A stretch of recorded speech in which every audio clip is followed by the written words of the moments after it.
There is a small planet so near the sun that it is scarcely visible in the bright glare of our star.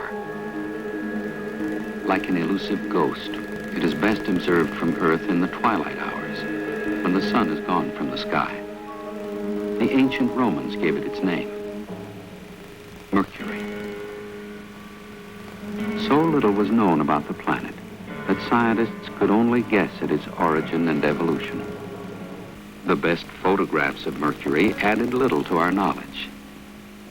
But when man learned to travel in space, the electronic cameras of a spacecraft called Mariner 10 revealed the planet in startling detail.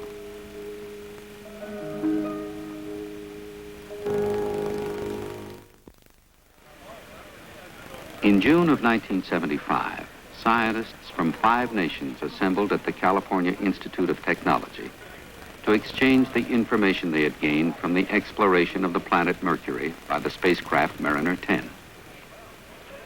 Included in the group were scientists representing many techniques of exploration, including the detection of various forms of radiation, the study of gases in a planet's atmosphere, and the powerful scientific tool, photography of the surface of a planet. Welcome to Pasadena. We are convened.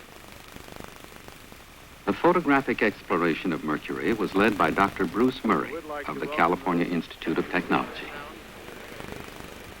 The objective I have is to present a relatively simple interpretation of the history of Mercury and to draw some conclusions about the other terrestrial planets. The work that Dr. Murray and his colleagues are engrossed in goes beyond the exploration of a single planet, Mercury. They are seeking insights into the history of our entire inner solar system. The search for new information began with the launch of Mariner 10.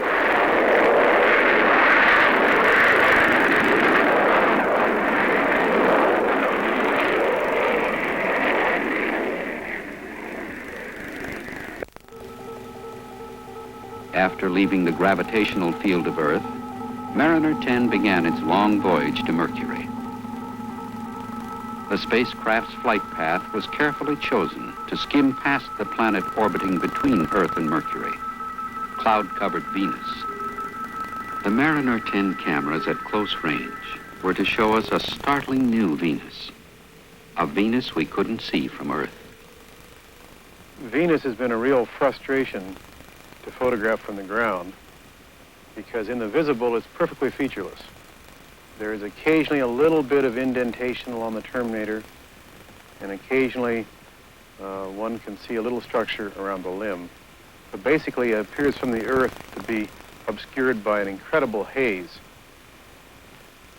In the ultraviolet, however, that's the wavelengths beyond the blue that the eye cannot see but photographic film can respond to. Very faint markings have been observed. And it was those faint markings in the ultraviolet that persuaded us to make a maximum effort to photograph Venus in the ultraviolet up close. The results of the Mariner 10 photography in the ultraviolet were really good. In fact, much better than we had hoped. Because as you can see, looking at first a picture of Venus in the visible that was taken by Mariner 10, and then when we switched to one that was taken in the ultraviolet and has been enhanced with a computer to bring out the details, there's a tremendous pattern of organization of markings. The pattern of rotation of features on Venus in the upper atmosphere, way up high by our standards, is remarkable in that the atmosphere on Venus rotates faster than the surface. In the case of the Earth, the atmosphere tends to drag behind a little bit, as one might imagine. In the case of Venus, the atmosphere rotates all the way around the planet once every 4 days. The surface rotates once every 243 days. So the atmosphere is rotating almost 60 times as fast, at the top anyway, as the planet itself.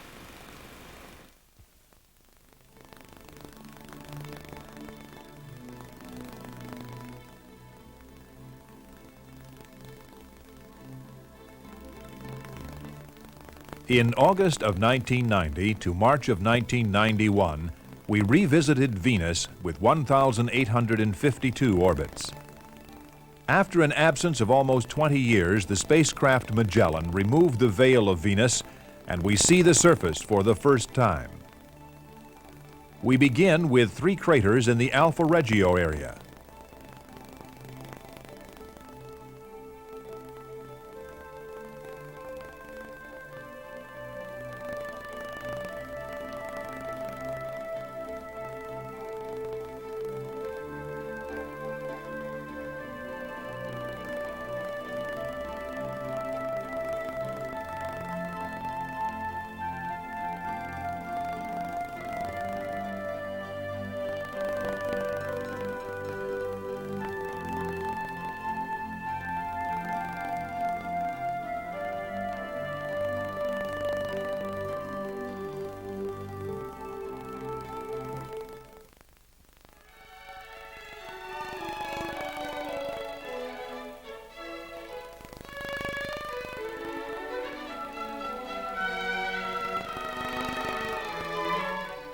A new breakthrough with a scientific instrument called the SAR, or Synthetic Aperture Radar, enabled us for the first time to penetrate the thick veil of clouds that perpetually shield Venus. This heavy atmosphere of 97% carbon dioxide with a thin layer of sulfuric acid at the top captures and retains the heat of the sun, causing a greenhouse effect. The temperature on Venus is 470 degrees Celsius, or approximately 900 degrees Fahrenheit. A searing heat with crushing atmospheric pressure.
The gravitational field of Venus was used to bend the flight path of Mariner 10 inwards towards Mercury. Then the gravity of the Sun pulled Mariner towards its first encounter with the planet.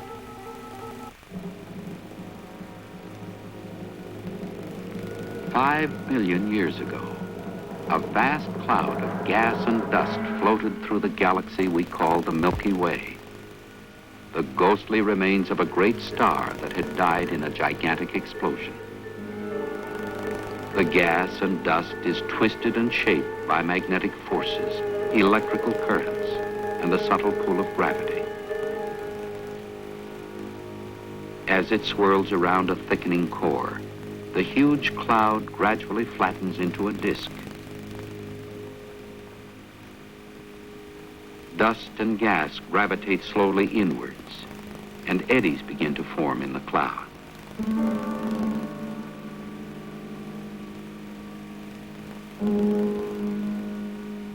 Particles of matter cluster into solid bodies.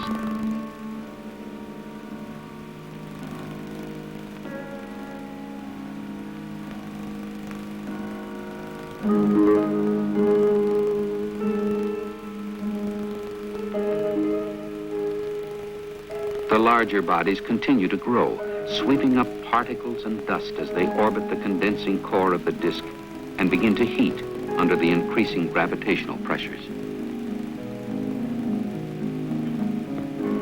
In the central core of the disk, incredible heat is being generated, hotter and hotter, until it reaches critical temperatures. And then, billions of years ago, a nuclear reaction occurred, and our sun was ignited.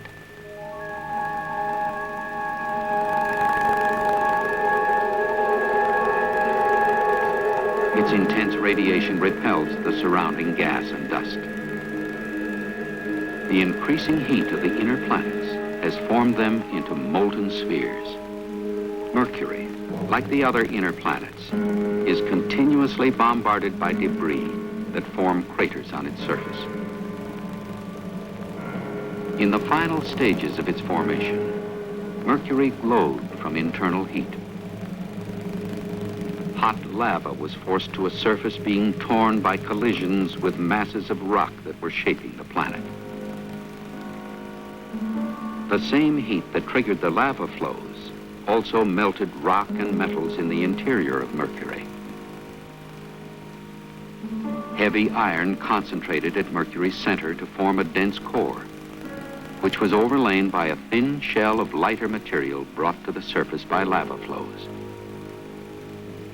Again, the surface was gouged and pitted by a great series of impacts, leaving huge craters on the surface. The Mariner 10 photographs have revealed these early craters to scientists for the first time.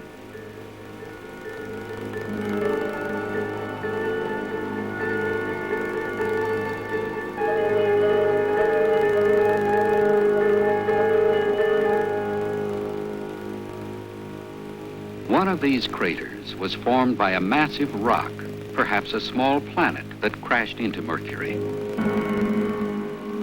In the Mariner 10 photographs, half of this huge crater was hidden on the night side of the planet. Today, this huge crater is called Caloris. The impact spewed millions of tons of debris across the surface of Mercury, creating a ring of mountain ranges over a mile high. The floor of this basin was split by great surface cracks, wide and deep. As this surface continued to form, deep inside Mercury, its heavy iron core began to contract. The surface buckled, cracked, and great sections, hundreds of miles wide, were split open, leaving immense mile-high walls of rock called scarps.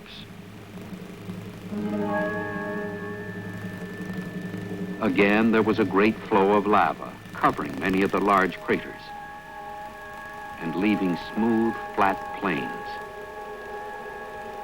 This set the stage for the final episode in the history of Mercury, a period of light cratering of the Great Plains. In this time, Mercury died. The internal heat that triggered many of the events in the planet's history turned off. And for 3.5 billion years, Mercury has remained as we see it today.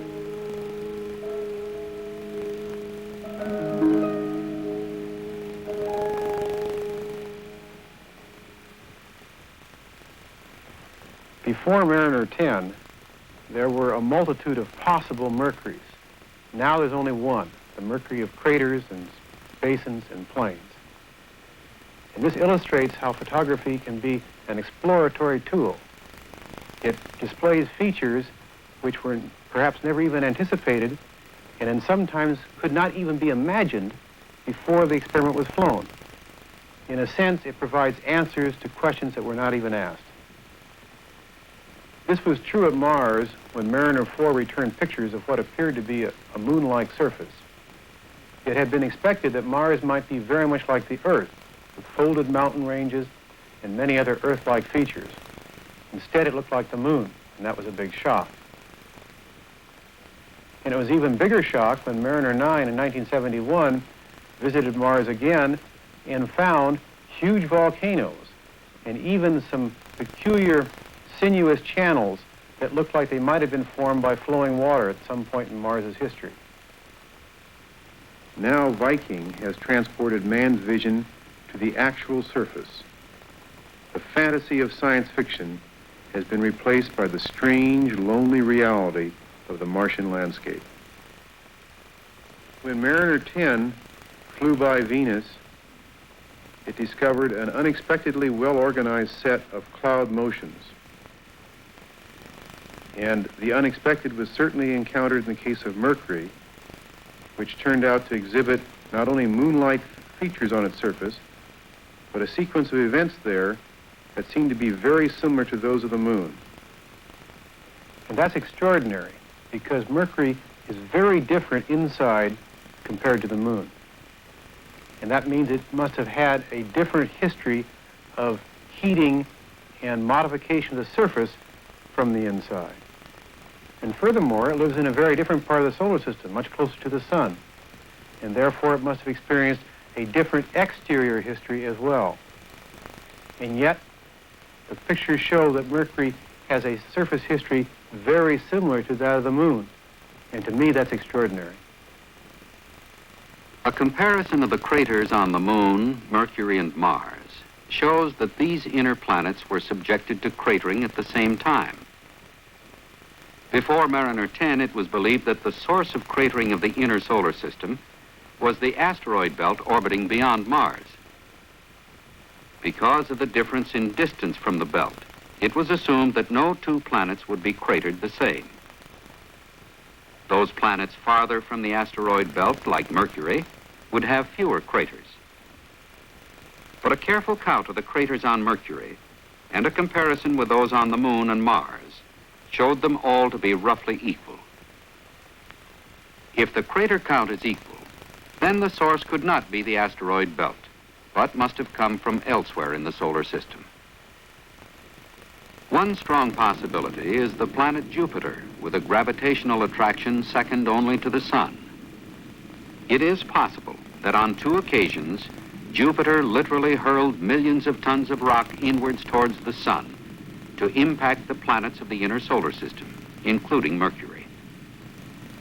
This cratered record on Mercury was read 3 times because of a fortunate coincidence. Mercury's orbit around the sun is 88 Earth days. Mariner 10's orbit was twice as long, or 176 days. These synchronous orbits allowed Mariner 10 to fly past Mercury a second and third time.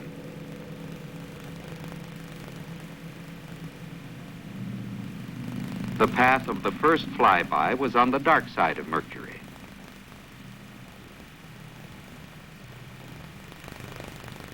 The second encounter sent the spacecraft past the light side of the planet specifically for photography.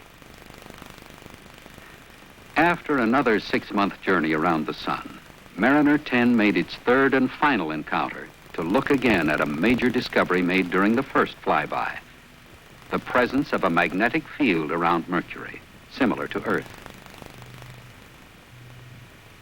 A bow shock wave blocks the solar wind from the sun and deflects it around the planet, creating an environment similar to the magnetic field around Earth. This discovery was a surprise because Mercury's slow rotation, about once every 57 Earth days, had led scientists to believe that the planet could not generate a magnetic field. It is believed that Earth's magnetic field is generated by an interaction between the planet's faster rotation and its molten core. Mariner 10's discovery may change theories on how these fields are formed and has given scientists their first opportunity to compare 2 magnetic fields in the inner solar system. There were other measurements made at Mercury by Mariner 10. Infrared showed that Mercury's surface ranges in temperature from 700 degrees Fahrenheit to 300 degrees below zero, the widest temperature range of any planet. The ultraviolet experiment revealed that Mercury has a very thin atmosphere of helium. Sensors measured the invisible cosmic rays which flood our solar system at tremendous speeds, penetrate any surface, and are unaffected by gravitational forces. Their source is unknown. Exploration is an adaptive process. Each new piece of information adds to the value of others that were accumulated earlier. We had the results of the Apollo program on the moon to help us understand the timescales and to some extent the processes we were seeing when we looked at Mars with Mariner 9. Now that Mariner 10 has looked at Mercury, we can begin to compare it with the Moon and Mars and begin to realize that there is a common solar system history which has been recorded on these planets, whose early surfaces have not been erased by erosion and other atmospheric processes. That same common history affected the Earth too. And so by looking at these surfaces, reading those records, we're in fact looking back into the Earth's history, into a heretofore unexplored domain of time, our own history on the Earth. Now we can begin to compare and contrast, to look for similarities and differences, and try to recognize our family relationships among the terrestrial planets. Are we cousins or brothers, or are all of us bizarre strangers that happen to inhabit the same portion of the solar system? That's the task of comparative planetology. That's where we go from here.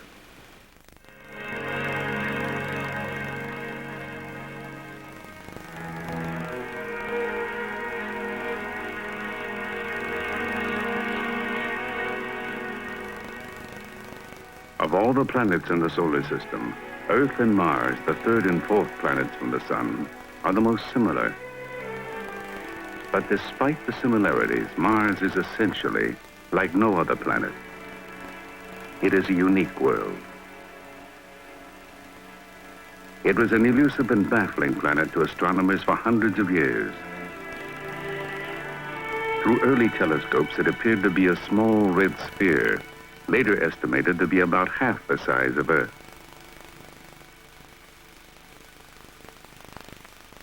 One of the earliest known representations of the planet, drawn in 1659, indicated markings on the surface, and by the movement of these dark patches across the disk, it was shown that Mars rotated on its axis in a period only a little longer than Earth's, about 24½ hours. It was observed, too, that the tilt of its axis, like the Earth's, exposes its polar regions alternately to the sunlight. Thus, each hemisphere has a summer and winter period. And since Mars orbits the Sun in 687 Earth days, one Martian year in each of its seasons is almost twice as long as Earth's.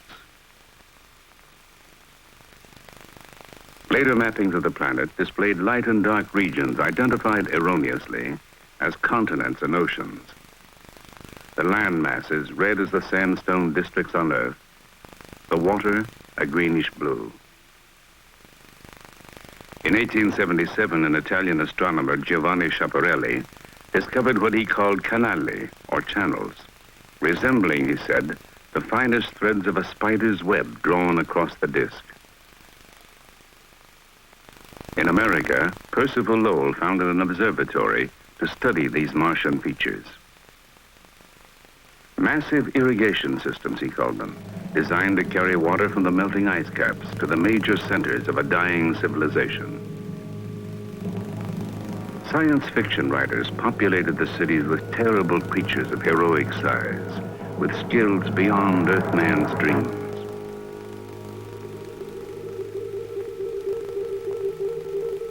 In the 1960s, 3 Mariner spacecraft flew by Mars and photographed about 10% of the surface. Gone were the canals, gone were the cities, gone the brilliant and sinister Martians. The photographs revealed a cratered landscape much like the Moon, waterless and apparently hostile to life. But in 1971, the Mariner 9 spacecraft orbited Mars and transmitted more than 7,000 photographs of the planet to Earth. The extensive mapping revealed a new and unexpected world. The southern hemisphere, seen by earlier spacecraft, flattened and gouged by the impact of meteorites. The northern hemisphere, a vast plain with few craters, and rising from the plain, a great dome called Tharsis, topped by giant volcanoes. The plateau that joins the two hemispheres is cut by a vast and deep canyon, and by channels with the characteristic patterns of stream beds on Earth. Some of the channels suggested that water may once have flowed on Mars, and thus life might have evolved and possibly adapted to Mars' changing conditions. And then in 1975, 2 Viking spacecraft were launched, each of which was programmed to land a robot on the Martian surface. One of its principal objectives was to test for the presence or absence of living organisms. A communication system linked the spacecraft to the Mission Control and Computing Center in Pasadena, California.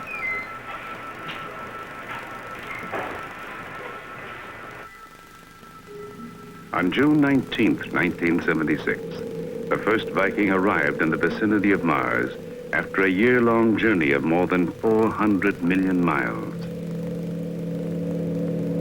Once in orbit, its cameras were turned to a detailed examination of the landing area. Imaging teams on Earth scanned some 800 photographs covering a territory about the size of Texas. The chosen landing site was a flat expanse with a few impact craters, one of the lowest regions on the surface. On July 20th, 1976, flight controllers ordered the lander to separate from the orbiter. 5, 4, 3, 2, 1, separation. Descent sequencing, we're at mission event word 0, and we have VL separation. Because of Mars' great distance from Earth, the signal traveling at the speed of light, 186,000 miles per second, took 19 minutes to reach the spacecraft. This necessitated a completely automated system on board for carrying out the landing maneuver. During the lander's descent, its instruments analyzed the properties of the thin Martian atmosphere. 9,000 feet coming up on quarter bar pretty soon. Good roll attitude hold. Getting close to quarter bar. Firm quarter bar. 2 loops behind. Got it. We have quarter bar. Lander confirmed parachute deploy. Recon 1, TM2. Drive sync. UHF, minus 105.1. Format 3 is in sync. All right. Format 3 in sync. Leg deploy. 4,800 feet, 177 feet per second. Confirm roll maneuver. Parachute separation. Roger. Minus 105. 23 Gs. 2,600 feet, 188 feet per second. 2,600 feet. 2,600 feet.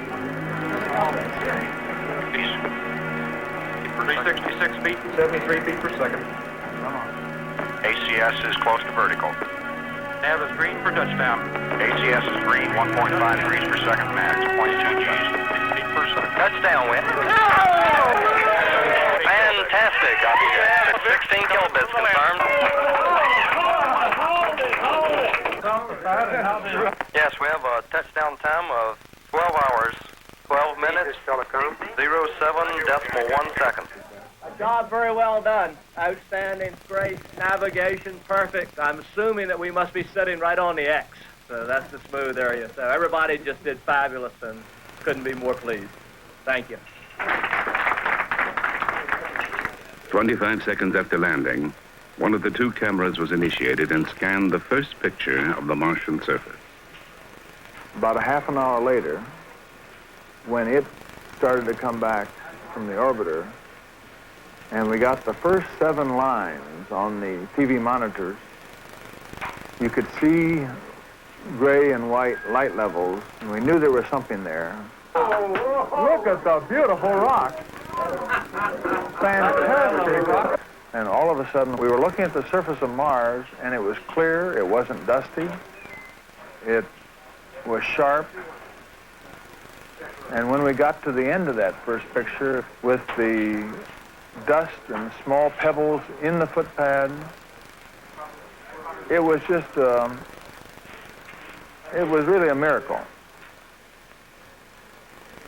In an instant, the picture was wiped off the TV monitors, and behind it came the filling in of the second picture, a long panoramic view that covers 300 degrees and extends from the lander to the horizon. It disclosed a sector of the basin called Planitia, covered with sand or dust and littered with rocks. The following day, Viking sent back the first color picture. A fine dust, red or yellow-brown, covers the ground. The sky is a light tint of the same color due to the particles of dust suspended in the air. 45 days after these historic events, Viking 2 landed at an area 4,600 miles northwest of Viking 1's landing site. A vast plain, littered too with rocks resembling those on Earth, produced by volcanic processes or by meteorite impact. While the landers conducted experiments on the surface, the orbiters swinging around the planet measured variations in moisture and temperature and took high-resolution photographs of the Martian terrain. In the formation of a planet, heat is released and remains embedded in the growing mass. Because the heat can't escape as rapidly as the mass is growing, a point is reached eventually where the interior melts. On Mars, the heavier material sank toward the center, and the lighter material rose to form a crust at the surface. And this crust contained ice and other condensates. A later stage may have occurred where molten rock intruded into the crust and melted the ice, causing a slurry of water and rock and dust to flow across the surface. Some observers believe that such a process may have been the cause of the major channels which we see on the surface of Mars today. But others believe that in Mars' first billion years, the atmosphere may have been warm and dense enough for rain to fall and for rivers to flow.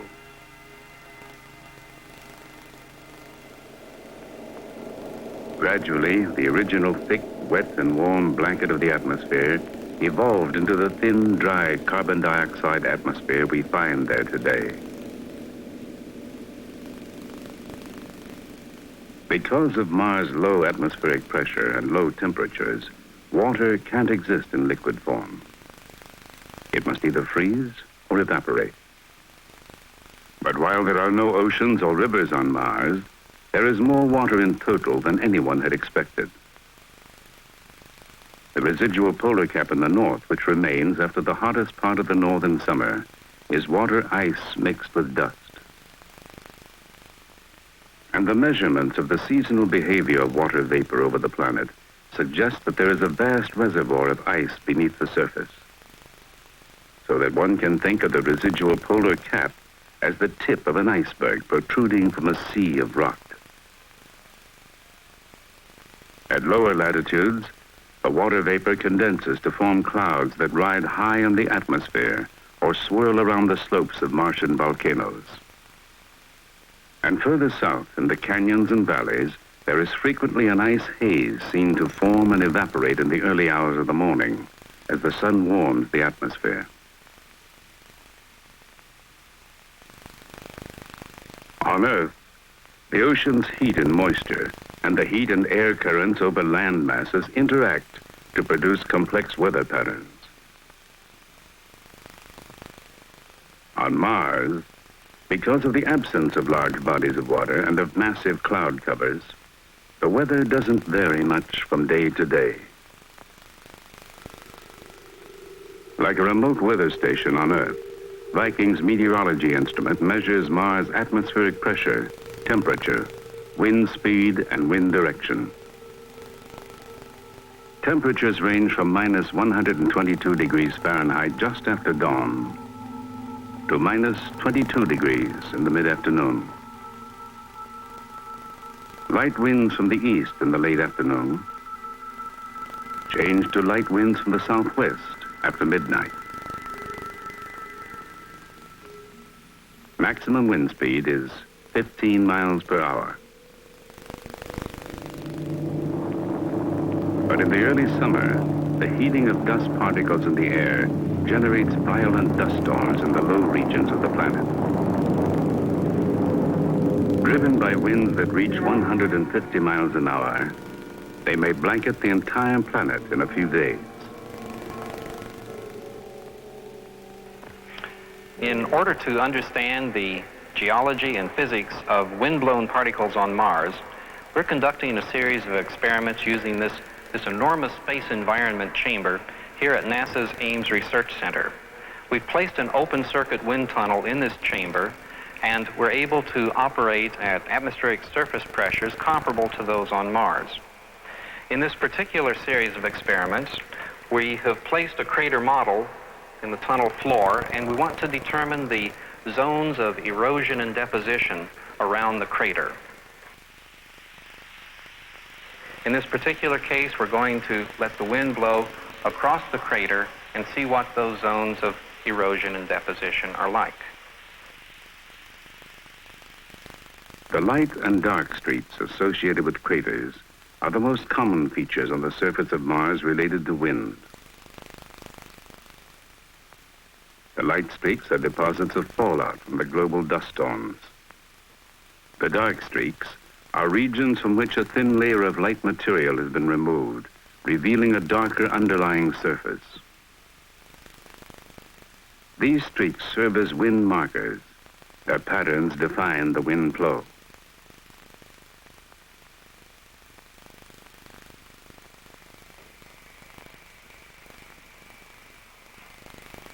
To the geologist, the features seen in the tens of thousands of photographs transmitted by Viking are the visible signs of the enormous forces and processes that have shaped the surface of Mars. The excavation of large basins and craters by the impact of meteorites and asteroids. The raising of mountains by the action of volcanoes. The faulting and subsidence of the crust as the planet expanded. And the cutting of channels by water, or abrasive particles driven by winds over a period of tens of millions of years. The key to the age and sequence of these features is found in the number and condition of craters. Those areas with fewest craters are assumed to be the youngest. Here, a fresh crater overlies an ancient eroded one. Here, the rim of a crater is eroded by water or wind. And here, adjacent to a fresh crater, is one of a cluster of crater rings, craters that have been buried to varying depths.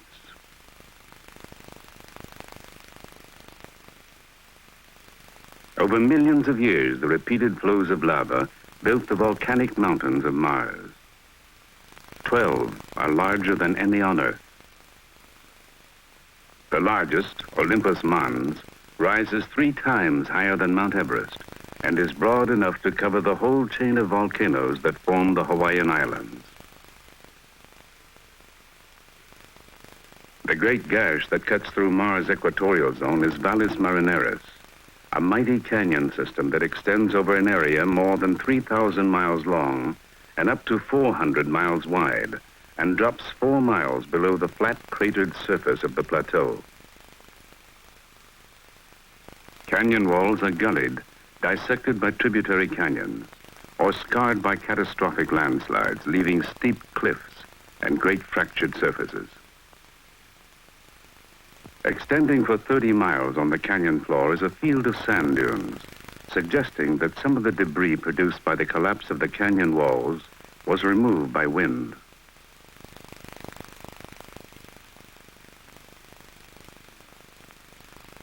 These ancient channels that resemble dry riverbeds on Earth could have been formed by primeval rainstorms. But the vast channel systems that start in areas of collapsed terrain, with broad streamlines extending hundreds of miles across the lowlands, and teardrop-shaped islands soaring to thousands of feet above the channel bed, testify to a process without any parallel on Earth. Viking also photographed the 2 cratered moons of Mars, Phobos, the inner moon, marked by striations which, on closer view, resolve into grooves several miles long, and Deimos, the smaller outer moon. Viking, traveling at 3,800 miles an hour and passing only 30 miles away, could observe boulders on the moon's surface, some as large as 100 feet across. The geologic record of the planet suggests that Mars, like the Earth, has experienced periodic changes of climate. The best evidence of this is seen in the strange spiral patterns of Mars' polar regions. The dark bands are scarps or cliffs of bare ground within the North Polar ice cap. On each scarp are numerous small terraces eroded from layered rocks. This is a model of layered terrain, an area about 40 miles across. It is believed that the large scarps and the small terraces represent two different cycles of climatic change which occur simultaneously. Because of Mars' oscillation in its orbit about the sun, the polar regions are alternately warm and cold for periods of tens of thousands to millions of years. During the cold period, mixtures of dust and ice were deposited in a series of near horizontal layers, obscuring the underlying topography. Then a period of warmer climate followed, and erosion set in, cutting deep valleys into the icy mass of the polar caps. After the erosion cycle, new layers were laid down, and another episode of erosion followed. This oblique truncating of one set of terraces by another indicates that the climate turns on and off, the first geological evidence for cyclical climatic change on a planet other than the Earth. The speculations about changes in the atmosphere and climate were closely related to the notion that life in some form might exist on Mars. On Earth, life developed several billion years ago, at a time when the overall properties of Mars and the Earth were very similar. Now, over the ensuing billions of years, Mars and the Earth evolved separately. However, Mars today still has chemicals on its surface, an atmosphere, temperatures and pressures within which we believe life can exist. The Viking lander was equipped with 3 life detection experiments designed to test for chemical changes caused by life processes that are familiar to us on Earth. On Earth, all living organisms interact with the environment through a process called metabolism. Animals, for example, take oxygen from the environment and use it to combust food, thereby obtaining energy. At the same time, they release carbon dioxide and other waste products into the environment. Green plants and some microorganisms do the reverse in the process of photosynthesis. They remove carbon dioxide from the environment and, using sunlight as the energy source, they convert the carbon dioxide into organic matter and release oxygen into the environment. If the experiments on Mars indicated that similar processes were occurring, then we would presume the possible existence of organisms on that planet. Well, our results on Mars in certain experiments gave us data that seemed to mimic the metabolism of living organisms. However, careful analysis of that data indicates that it is probably the result of chemical rather than biological processes. On Earth, all biological systems are based on organic chemistry, and it was believed that life on Mars would also be based on organic compounds. The notion was strengthened when experiments on Earth demonstrated that organic materials can be formed under simulated Martian conditions. We used finely powdered minerals like those expected on the Martian surface. Then we added traces of water vapor and radioactive carbon monoxide at low pressure. To simulate Martian sunlight, we irradiated the mixture with light from a xenon arc lamp. When we heated the sample and captured the gases that were formed, our radiation counter showed that the carbon monoxide and water had been converted to organic compounds. But Viking's instruments failed to detect organic compounds of any kind. That fact, in the opinion of some observers, has increased the odds against the existence of living organisms on Mars.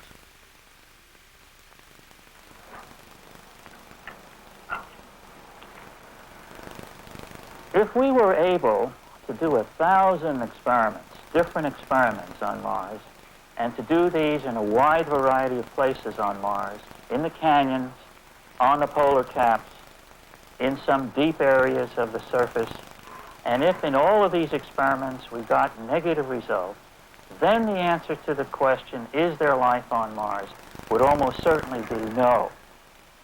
But on the basis of just a few experiments, done at only 2 sites, very bland sites on the planet, I think it would be unscientific for us to come to that conclusion. All we can really say for sure is that we have run across some very interesting chemistry, a kind of chemistry that we do not see in surface samples from the Earth or surface samples from the Moon, and that's about where we are at the moment.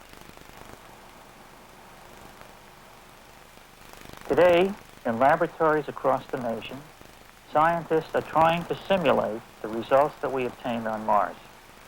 Some of the scientists are concentrating on irradiation experiments to see whether solar energy acting on Mars could have produced chemicals to account for the results. Other experiments are assuming that these chemicals were there and are testing one or another of these chemicals to see whether they can account for the results that were obtained.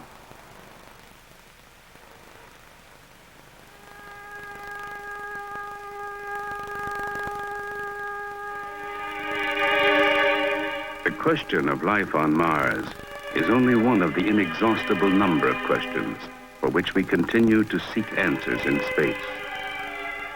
Questions about the origin and evolution of the solar system, of our own planet, and our own species.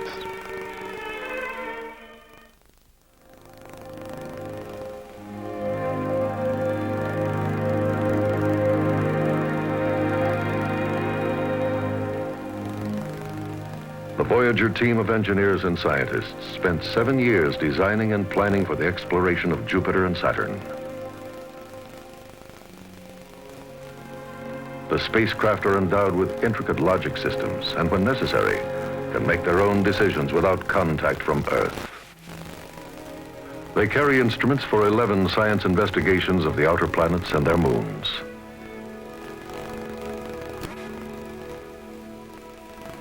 The radio link with Earth is channeled through a large dish-shaped antenna that dominates the spacecraft. 2 television cameras are the eyes of the spacecraft. They can be aimed with great precision. These instruments detect the unseen forces that swirl around these distant worlds. Planetary astronomer Dr. Bradford A. Smith from the University of Arizona is imaging team leader for the Voyager mission to the planets. It's particularly exciting because we're really going into the unknown. I think this is the first time since Mariner 4 that we were less prepared for what we have finally seen, in that we knew essentially nothing about the surface properties of the Galilean satellites. We knew very, very little about the sort of detail and dynamics that we'd be seeing in the Jovian atmosphere. So it was really a first look, and a very, very good first look at that, and that always makes a mission exciting. September 18th, 1977. Voyager is 7 million miles from Earth. Its cameras turn back to record the blue Earth and crescent moon together in a haunting photograph of our home in the solar system. 14 months later, Voyager 1's cameras transmit the first photographs of Jupiter. February 5th, 1979. From a distance of more than 17 million miles, Jupiter and 3 of its moons are caught in a single frame. At 12 million miles, Jupiter's clouds of gases and ice particles are seen to swirl and twist in strange new patterns invisible from Earth. From a series of more than 4,000 photographs, a time-lapse movie is made that covers 10 Jovian days. The atmosphere is more complex than had been thought. Jupiter is, first of all, a large ball of gas. It may, at its center, have a silicate core. That core may be surrounded by metallic or liquid hydrogen. But once one gets away from that inner core, which Voyager certainly cannot observe, we have a gaseous atmosphere. What Voyager is able to see is the very top of that atmosphere where the clouds form, the so-called tropopause. And we may be seeing individual layers of clouds, the highestmost being composed of crystals of ammonia, that is ammonia ice, and these clouds are analogous to the high cirrus clouds that form in the Earth's atmosphere. Last March, as Voyager 1 arced past Jupiter on its way to Saturn, its cameras recorded pictures of the 4 largest satellites, or moons, that orbit the huge Jovian planet: Io, Europa, Ganymede, and Callisto. Europa, the size of our moon, resembles a cracked billiard ball. But the complex markings are curiously flat, like stripes painted on the surface. Its icy crust is thought to float on an ocean melted by interior heat. Io is the most spectacular of the Jovian moons. Its vivid, mottled surface with oddly shaped blotches of color mystify the scientists. Surely the strangest object ever seen in our solar system. Ganymede is as large as the planet Mercury. Its dark, ancient terrain is spotted with white impact scars. Adjacent areas are cut by jumbled patterns of grooves and ridges. Callisto is the outermost of the 4 large moons. Every inch of its surface bears the scars of billions of years of cratering.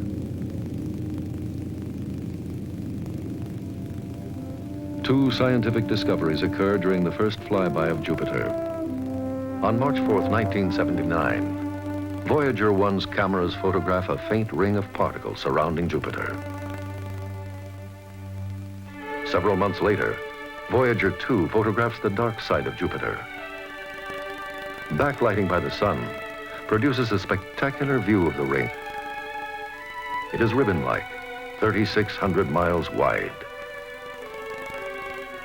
Jupiter now joins Saturn and Uranus to become the 3rd planet known to possess a ring system.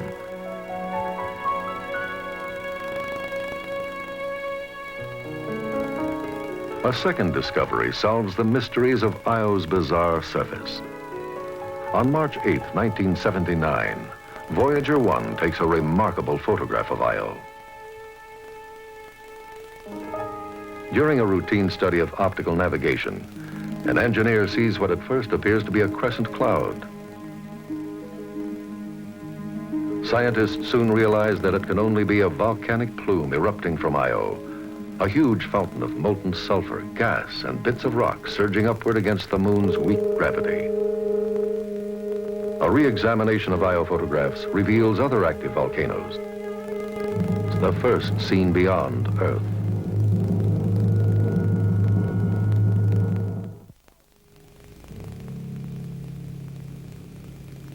Jupiter has a huge magnetic field. The field would expand symmetrically in all directions if it were not impacted by the solar wind, a streaming flow of particles from the sun. A bow shock is created where the solar wind meets the magnetic field. Behind the bow shock, the field is warped and turned inward upon itself by the pressure of the wind.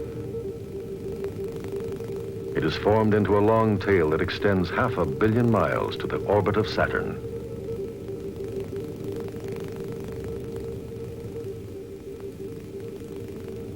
As Io moves in its orbit around Jupiter, it creates a unique relationship with the planet's magnetic field. In this polar view, Jupiter, spinning on its axis every 10.5 hours, drags its magnetic field and trapped radiation with it. But Io's orbit is slower, 43 hours. As a result, clouds of trapped radiation in the magnetic field sweep past Io and strip away 1 ton of sulfur and oxygen atoms each second into space. These atoms form a torus, a huge ring of electrically charged particles trapped by the magnetic field. An electrical current of 3 million amperes flows along magnetic field lines linking moon and planet.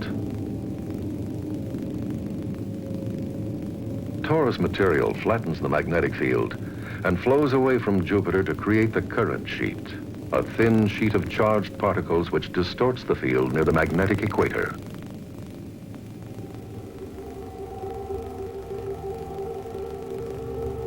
The Voyager scientists had been saturated with surprises at Jupiter, and they approached Saturn with cautious, open minds.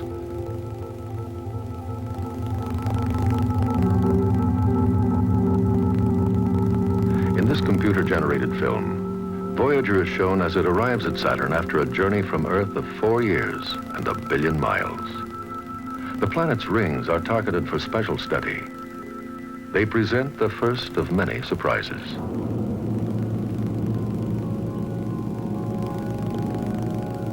In this hypothetical sequence, we may observe the changing appearance of the Saturn rings. All the great classic rings appear to break up into hundreds of small rings, and each of the narrow rings appears to be filled with yet narrower structures.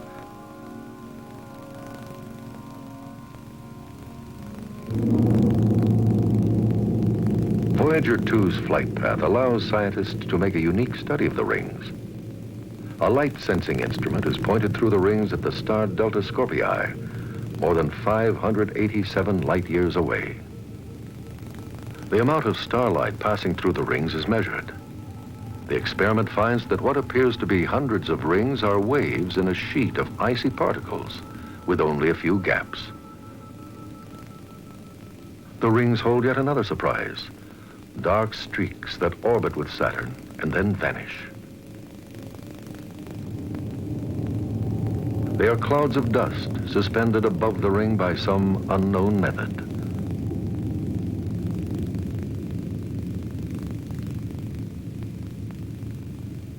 Attention is shifted from the rings toward the known moons of Saturn. Mimas is the innermost of the larger Saturn moons, with an enormous crater, 80 miles wide and 6 miles deep. Mimas is thought to be frozen solid. Tethys, a moon scarred by a crater large enough to hold Mimas. And an ancient chasm more than 1,500 miles long. Dione, a moon with bright radiating patterns on one hemisphere and an underlying presence of craters. Rhea shows an icy face to the cameras. Bright streaks are probably fresh ice ejected from beneath its crust. Enceladus, an extremely bright moon that reflects more than 90% of the sunlight that falls on great plains of ice. A closer photograph reveals that it may be a recently active moon with internal heat that melted the surface. Iapetus, the outermost of the larger moons. The dark side contrasts sharply with the lighter trailing hemisphere, an oddity for which there is no present explanation. And Hyperion, an apparent fragment from the shattering of a larger moon, tumbling erratically in its orbit. The most intriguing of Saturn's moons is Titan, larger than the planet Mercury. It is the only moon known to have an atmosphere. Nitrogen and methane gases shroud Titan with dense clouds which our cameras cannot penetrate. The chemistry of this atmosphere is unlike that of any other. If we could descend to the surface of Titan, we might see ice mountains softly eroded by a persistent rain of complex chemicals, and a deep chemical ocean, a strange parody of the oceans of Earth.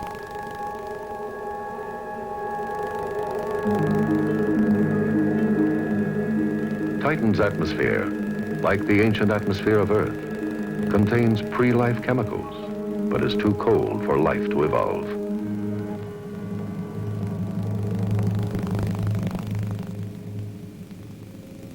The moons of Saturn have a direct influence on Saturn's rings. A natural tendency of ring material is to spread both toward and away from the planet. But the moons, in a complex interplay of gravitational forces, shape the rings and define their structure.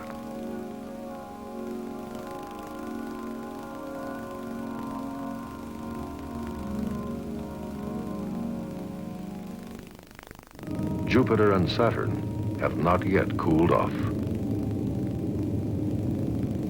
Consequently, both planets give off more energy than they receive from the sun. And this energy is thought to be the heat engine that yields the stormy patterns of their intricate weather systems. An experiment has been performed which demonstrates how these weather systems could work. The major planets can be regarded essentially as rotating fluid spheres, which are heated from within. In the laboratory, this is simulated by a rotating sphere assembly. When instability is induced, long, thin columns are formed in a series of ever larger shells or layers. The layers create wind flows moving at different speeds, and the tips of the columns form the familiar bands of Jupiter's clouds. If this is what happens, and there are competing theories, it could change our understanding of weather systems on these giant planets. Jupiter and Saturn have dozens of storm systems. On Jupiter, the white ovals are smaller versions of the Great Red Spot. The red spot is larger than several Earths and rotates in 6 days. This violent storm has existed for at least 300 years. Its center is quiet, but the outer rim seizes clouds and smaller storms and whips them around the edge of the spot. A series of blue filter photographs assembled to form a movie of the red spot enabled scientists for the first time in centuries of observation to study the storm's motion in detail.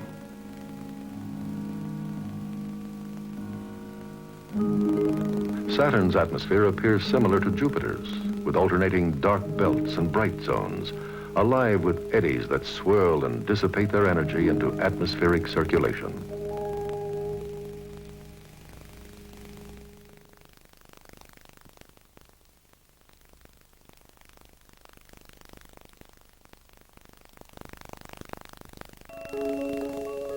In January of 1986, Voyager 2 approached the Uranian system after a 9-year, 1.8 billion mile journey through our solar system.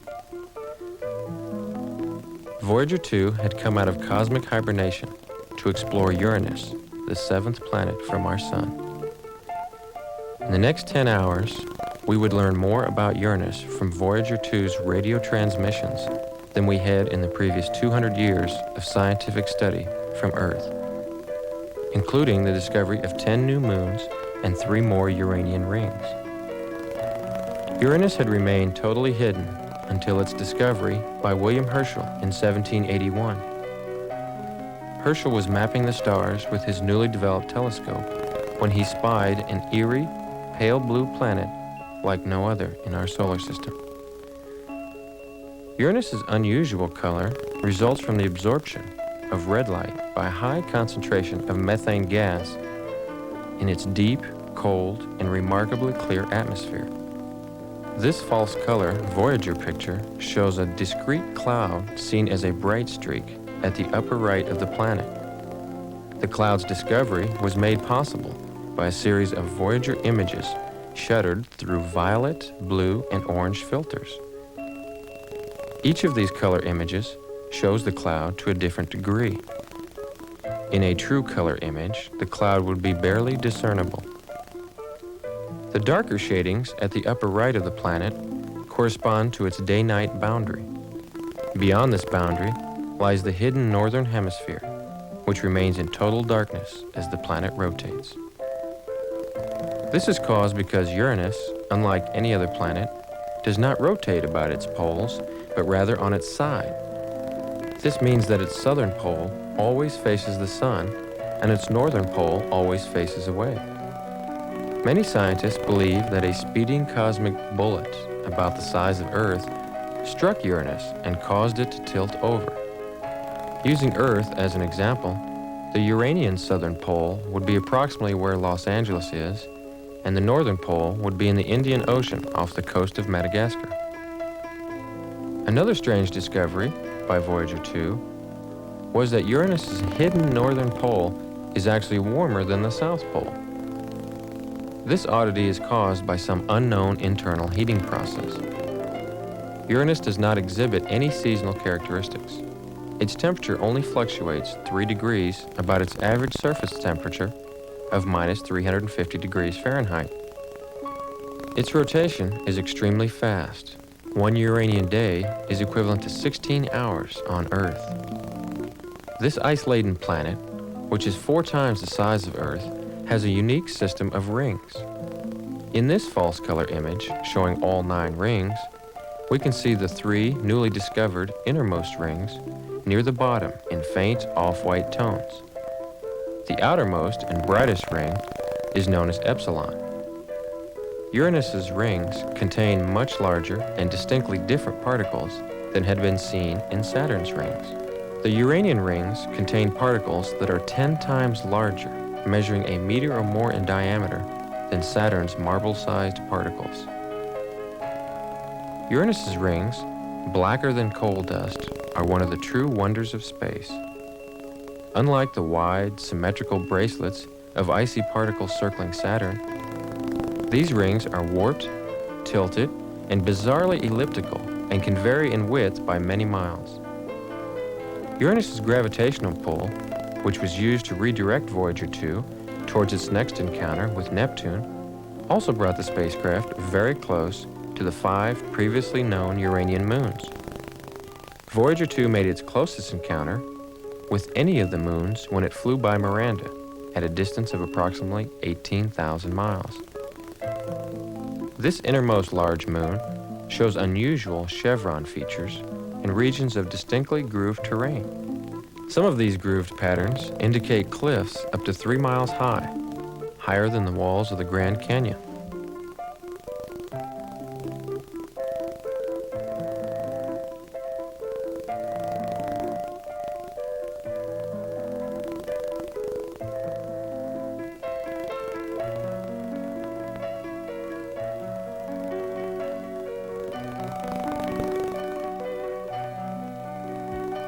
Titania is Uranus's largest moon, with a diameter of more than 1,000 miles.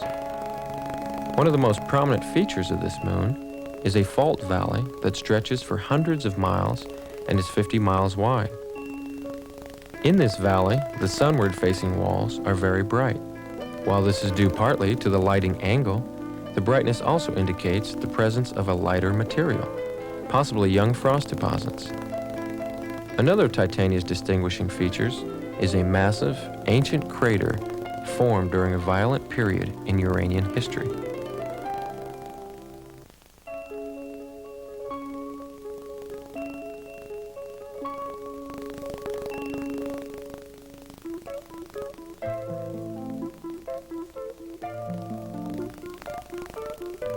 Ariel is a densely pitted moon with craters 3 to 6 miles across.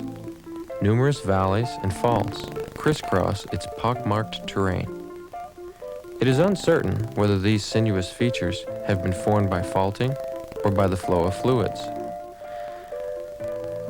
Some of Ariel's largest valleys are partially filled with younger, less heavily cratered deposits, giving scientists clues to its early development.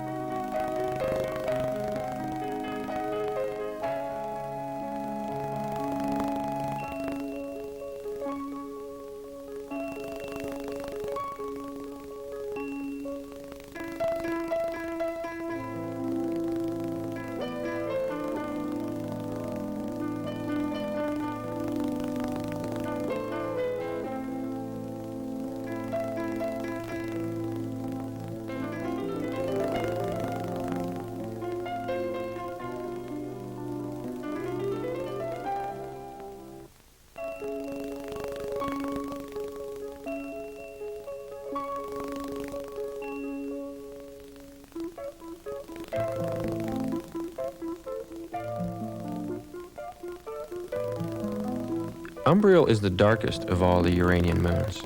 It's largely featureless, except for numerous overlapping craters. This mystery satellite has an unusual white polar cap. Scientists believe that this bright spot was created when a large meteorite struck Umbriel, piercing its black, coal-like surface and exposing white ice, which was thrown to the surface much like a terrestrial volcano spews up lava. Oberon is the second largest satellite in the Uranian system. It shows evidence, like many of the other moons, of meteorite impacts that have pulverized the gray surface, exposing an underlying layer of ice. Oberon's most distinguishing feature is a great peak towering 3 miles high on its lower limb.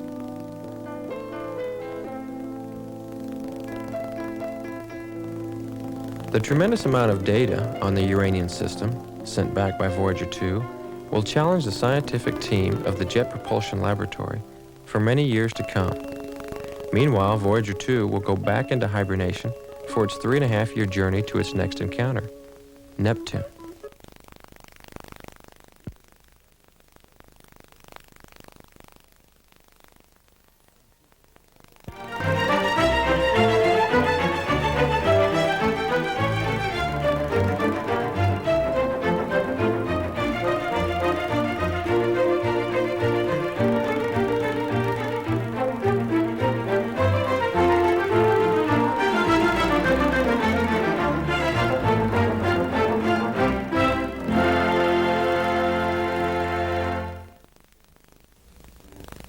We join Voyager 2 on the final visit of its 12-year grand tour of the outer solar system, Neptune, the blue giant.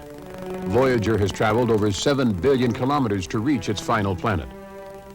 From 4 million kilometers, we look down on Neptune, its large moon Triton, and its small distant moon Nereid. Soaring from our lofty perch, we descend to just in front of Voyager.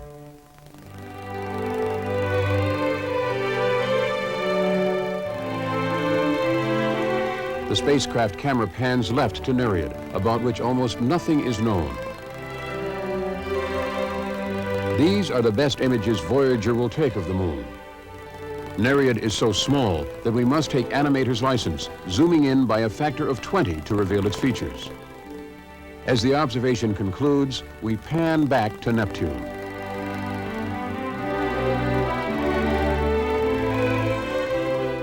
At 4 times the size of Earth, and 30 times farther from the sun, the last gas giant is a cold, mysterious world. We begin uncovering its secrets by examining its upper atmosphere.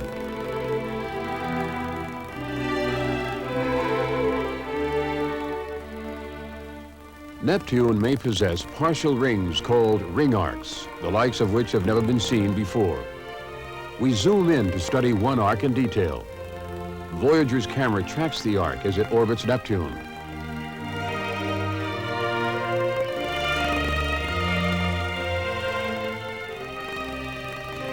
Observing how ring particles deflect incoming starlight is the most sensitive ring study technique known to man. The star Sigma Sagittarii provides the means to uncover the secrets of the incomplete rings. Occasionally, a ring arc blocks the starlight, revealing arc dimensions and internal structure. Usually, the arcs are in the wrong position. Undoubtedly, a few will come tantalizingly close.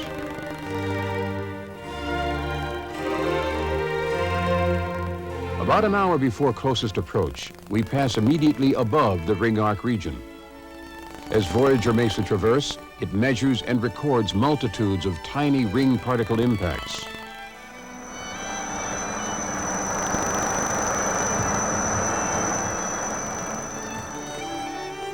Then, almost brushing Neptune, we skim over the planet's cloud tops, avoiding them by only the distance between Los Angeles and New York.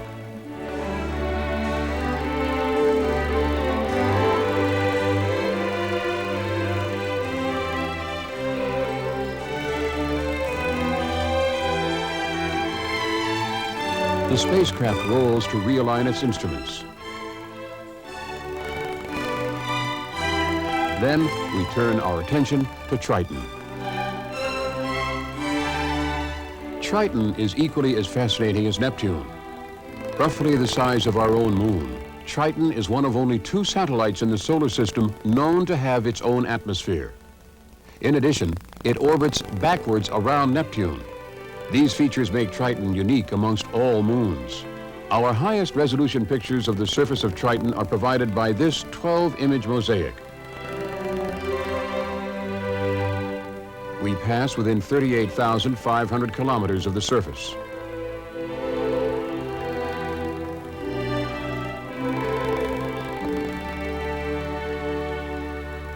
Triton occults the sun and Earth, providing the opportunity to probe the moon's atmosphere and to measure its diameter.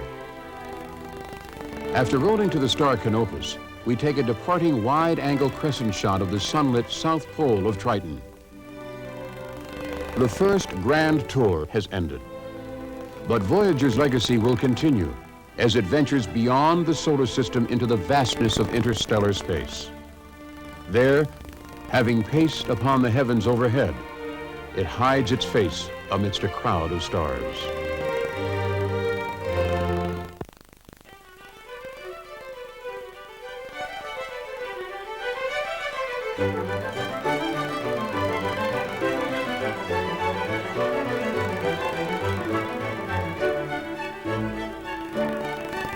This movie shows cloud patterns on Neptune as seen by the Voyager spacecraft over a 68-day period. The individual frames of the movie are views of the planet at 17-hour, 52-minute intervals. This interval approximates the Neptunian day. However, winds cause the atmosphere to rotate up to 3% slower near the equator and up to 10% faster near the South Pole. Therefore, near-equatorial features like the Great Dark Spot and the neighboring bright clouds drift to the left in the movie. Proceeding southward, features like the small bright scooter, the faint dark spot, and the bright polar cloud all drift to the right. The movie uses images from the orange filter of the narrow-angle camera. Colorization produces hues that match those seen by the human eye.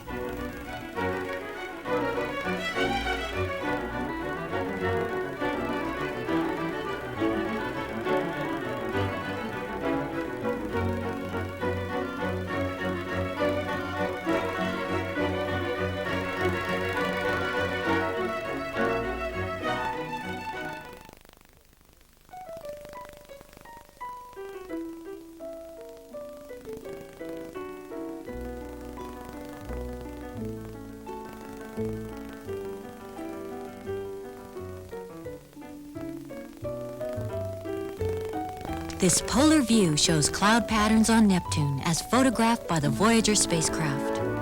The frames are centered on the South Pole with latitudes displayed as circles. The effect is to illuminate the planet uniformly.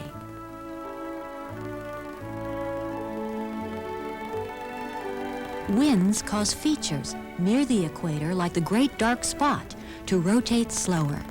These features move counterclockwise. Faster-moving features, like the small, bright scooter, move clockwise. Colorization produces hues that approximate those seen by the human eye.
Here we have a panoramic view of Triton as Voyager 2 passes at close range.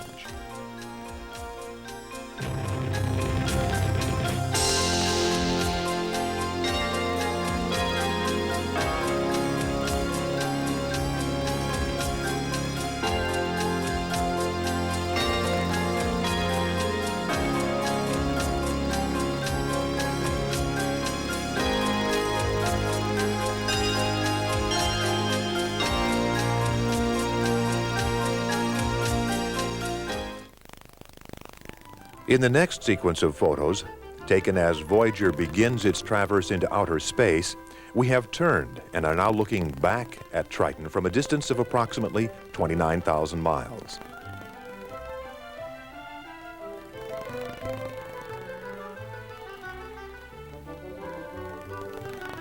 Scientists from the Jet Propulsion Laboratory in Pasadena and the U.S. Geological Center in Flagstaff refer to the source of these black plumes as geysers.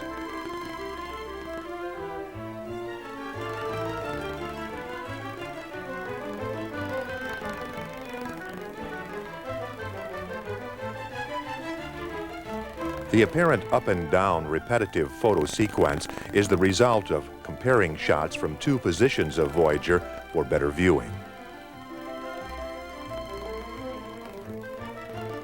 These eruptions appear to be similar to volcanic action here on Earth, but since this is an occurrence never seen before, we as yet have no proper name for them. We do know that they are caused by frozen nitrogen gas emitting from below the surface of Triton and carrying up with it dirt and dust, hence the black plumes.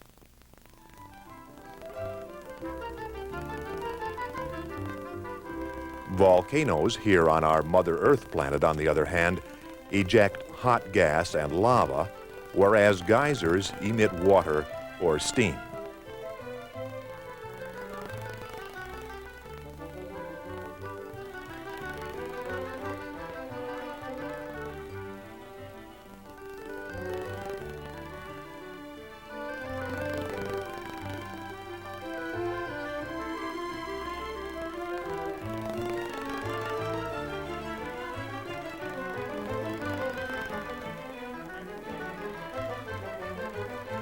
Following these sequences, Voyager 2 leaves the solar system to follow Voyager 1 in its endless trek into the universe.